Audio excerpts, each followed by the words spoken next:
O te whatalofa pale mai mwanga lo tātunu ne fōua tātou whainoa i le nei so fōu le lofa maleanga leio le tua ma lo le se fō maua ma lo fō i le langi mamā ia lo mai o se whapuponga fōi nei o tātou reporti ia o tala mena tutupu Samoa. E mo moatu i tātou tala e wha mo lianga wa mo lia e le matanga luenga o leo leo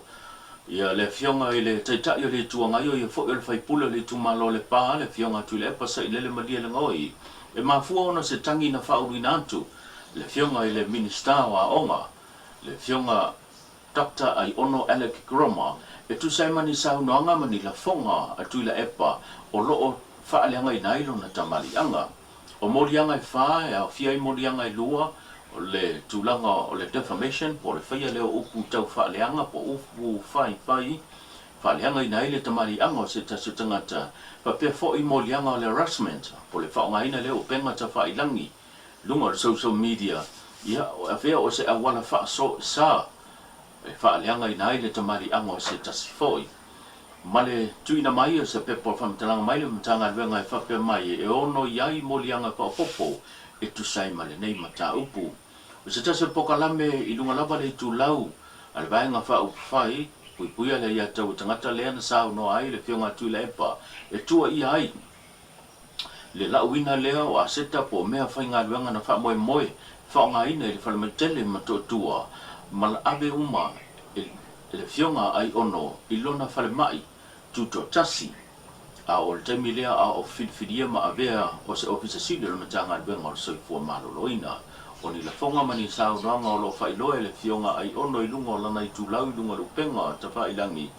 o ni la fonga mani sao ranga wa taulenga i nai lona tamari anga ai maise o le whaileanga i nai leo ia i lunga o le tunu maise foi o le mai mo mai ma le tāpua i mai o lona i tūmalo whapea o na inga e o mai fwile temi le nei o lo o ta lia pēr i e se whaamaulinga mai le matanga ruenga i tu sai ma reporti foi i o na nginga i lunga upenga ta whailangi le fo i hoa whailoa ai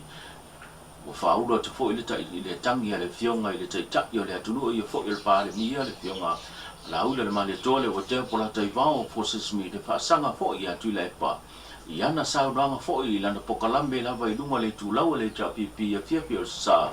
le ana i a ta ua i o le fionga le taitai o le atunu o se tangata o loo ia whaia ni winga tau whaavalea e whaasese e le atunu e meise o se tangata ua ta ua o loo ia ngao ina tupe le atunu o male tele o la fonga ma sau noanga o loo tua ia ai ma whaaleanga ina ai le taitai o le atunu mai lava i le lua palotan se mawai atu nei le ana marlolo ai le taitai o le tuangaiva pe fo i le tapipi le whainga palota mai le lua o lua tasi ma le whainga palotan se mawai atu nei ia au kuselo na so rusu maliva le lava o lo langona pe mai le o mafai o na no foi ma malo lo tu le pasai le malira ngoi e ala i lona tua ia lea o le taitai o le tunu ma le totel o le whainga malo le na whiwhiria mai sa mo e tau avea le tunu ona o le tūlanga o le loto tinga i le malolo ai whainga pānota e pe o le sing vai atu nei o le masino February le o lomana i nei lona so rusu malifa o le ua whaidoa la tūla i eile whionga tu le pasai le maria le ngoi luma o le whamasnonga mawalunga e tali i tua inga e pei o na mōli ai. Inisi o tātou tala wan talia e le ao la malo o le whionga tumaleli whano ba le toa sola vi le lua le pepa o le tāru sanga e pei o na tina atu e le komisi e pūleanga luenga le whamasnonga le toi whaapopoi le whidiwhidi ai lea ma le tōwhia ai lea o le fionga ia Sili Elizabeth Jangtang Peters o se tasi o tamaitai e avea loa ma whaamasino o le whaamasnonga whai tūmalo o le fionga Sili Elizabeth o se tasi o lo o ngalue o se ofiso lo ia tūmaoti pe tuto tasi i tutono lo tātu nu pita iane o le tālo sanga na whaorulu iai ia le tōwhia ine le fionga i le whaamasino Sili le fionga sa tiusi matua perese a toi maniso sui o le foi komisi le walanto fa unha fono ina ai se lanto solo pulenga ma le tase o le lanto tofa e fidi ai do le tama ya Sili Elis le fionga ya Sili Elizabeth e avea ma fa masino le fa masino ma fa tu malo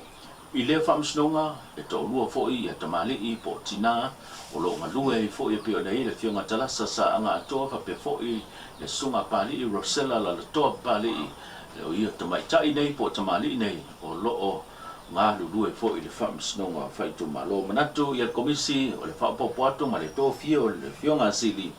o se soswani, ma se whamama awenga lea, ngā lulu e whatasi e mo le whatinonga, o mata upu o lo o tāngo fia e whamsnonga whaitu malo. Inisi o tātou tala, e 5 aso leo le a whatamo e nai, le sulu o whaingoina o le tuitau mea sina, to ainga tu mua sa lesa le tolu, mo ta longa le malo tau pulenga male fe au o lo tau moli ai, mo le whamaina leo lo tātou sisamango, o se awiliringa le nei o le nei tala. Ai ole fe au ka ua le sa whakasi ma le Batson mo kaimi ngai e toma whai ka ngaka o ko ngele la pisi ko kongo le sami because ole mele wo I ka ko uma o kongo uma I Commonwealth o ke le ale plastic le unga ma le la pisi le wo o kongo le sami a whapela o ele ma whainga ka o fia le whaonga unga because o le o menga wo iai o whangu vai o plastic plate o me uma whapenga, but e kauma whai e ole leo o kongo le sami le unga, because e mo ifo e ai ia maklau mei, ia o ka kou ka kou whangongoka, mai le ia ai a ka kou, ia koe o ia ka kou, ia o menga e ka ua e ole le kongia le lapisi le sami, a le kaimi ngā mai, ele ingi lango mangi keu nga, o le ngā sau le Batson, lango a whaapea, a o mako ka ngaka, ngā mako keu le Batson ma vali ai aka, ai waka umai o ako o me ka uange o Samoa o le whaingo le Ifilele, I o le Siapo, I o le langu ia ma le aka I o le aka o le Ngawalofa, ia manu utele, manu mea, ia mai ia malau mei o me umai ka ua le Sami, e o le kia ia lau lapisi le Sami langa e a fia umai ia me ola maka kope a le whaiwhale reika ko lapisi. Inisi o tātou tala, o le whaua whaamaunia, e le ao le malo le whionga tuma le li whano so le viva le toa so le vi le lua, ia se pepa o tālo sanga e pe o na tūna te whoi le komisi, e pūlea tūlanga o mta upu tau whamsnonga, le toi whaopopo I leo le ono masina, e ngā lue ai ia le whionga vui Clarence Nelson se tasi o whamsino sinia o le nei whamsnonga maa walunga, e pe o na sila fia le tūlanga o le whaavai, e peo na ia le tūlanga le whaavai o le atunu o le fitu se fulu tau sanga o au lia o se soifua se tasolo tau tua I le malo wa ngapa ai lo le tūlanga o le malo lo retire I tau lunga I le soifua tau tua piti ane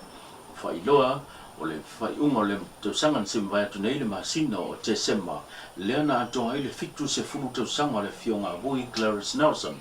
Ulu suma le ono tau sanga o ngā lue, ia le fwoi tamali I le tūlanga o mta upu tau whamsnonga le tāngo fia o mta upu, lo I luma le whamsnonga mawalunga. Pite iane na toi tāle sanga le fionga vui pe nta ua, se pepa o whamitalanga mai le ofisa sili, o le matanga luenga whamsnonga le sunga pali I. John Tamelangi a whele leo na nta ua I na toi tāle sanga, pite iane na ilo le tūlanga le tāle sanga. E peo na tāle sanga le whionga vui le whaonga ina peo lo mou pe e ia le malosi anto toa e maise o le tomai e tautua I le tūlanga o mtau puta whamisnonga pita iane o le na utasi le tō wha I le komisi mato e whapopo ai le siono masina e tautua ai mi le tūlanga o mata o putau le whamisnonga male tātou tala moli O le vai aso nei le sa fonga matui nā tuai. Ia nisi o me whai ngā ruenga mo le asosi o le vai anga tau tai ngā tai whale. E lātou te whaonga ina a wanga lima ina ai le whātinongo le lātou fo I tūte. I tai ngā tai whale I tūlanga o whangotanga e meisa tūlanga puipuinga ma le sanga le mū. E silia I le lima afe le whātupenga ato nei mea whai ngā ruenga na viso soni mai ai I le malo Amerika te wala mai le ampasa o le malo lo ngā lue I sambo nei. Leo watu ina atu le mtanga ruenga, po le asosi le whaiwhaiwa, mo le wha ngā ina. O se tūlanga e peo na moli aile ngā ngā whaaftai e whai msui o le malo le whionga I le minister lango le mtanga ruenga whai ngā whaiwa, whapia fhoi. il tulanga o fato anga le fionga ayo lupotea toni ayo lupotea le na fai masuyo Samoa e momo lia tulanga le fatai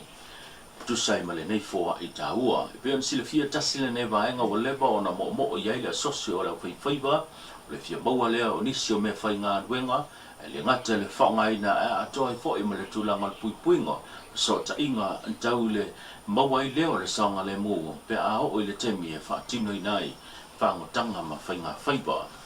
o le vaenga ngata i whale o to telefo i nisio le atunu o whango so i fua ma mai mauai o la ma fo mai le lava me fai nga wenga to ai male uti tu langa tau so ta inga mo le pui puinga male sanga le mo pe a fai nga i nga te fale mo tu langa o fa tanga i te ane o leo amatalia le nei tau sanga i le mo moli mai leo tele o me alofa te wala mai le malo America of so soni e tua iai na i o tatu tangata po le sosio fai nga fai ba tau lunga tātou pukaranga i tāna o tōtou i o mea tupu i Samoa e walo whakunganga tupu tamai le aso atai au. So,